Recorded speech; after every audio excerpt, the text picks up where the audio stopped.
वाढलेल्या साखरेच्या किमती कमी करा. गजानन इंगोले. आर्णी. सविस्तर वृत्त असे की सध्या महाराष्ट्रात साखरेच्या किमती गगनाला भिडल्या आहेत. 45 रुपये प्रति किलोने मिळणारी साखर 70 रुपये प्रति किलो झाली आहे. यामुळे महागाईची झळ प्रत्येक घटकाला पोहोचत आहे. गृहिणींचे तर आर्थिक बजेटच कोलमडले आहे. केंद्र सरकार, राज्य सरकारने वाढलेल्या साखरेच्या किमती कमी करण्यासाठी योग्य ती उपाययोजना करून जनतेला न्याय देण्याची मागणी राष्ट्रपती पुरस्कार प्राप्त श्री गजानन इंगोले यांनी केली आहे.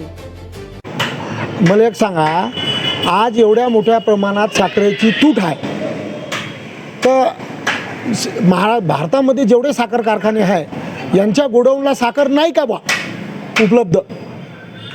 हां, हे सगळे कारखाने जर खाजगी व्यापारी जर साखर स्टॉक करून जर समजून घ्या महागाई वाढवत असेल, साखर गोडाऊनमध्ये स्टॉक करून जर महागाई वाढवत असेल, तर सरकारचं त्या साखर कारखान्यावर काय नियंत्रण आहे बा? हां, तर साखर कारखान्यामध्ये असलेली साखर मार्केटमध्ये काढा ना तुम्ही विकाले.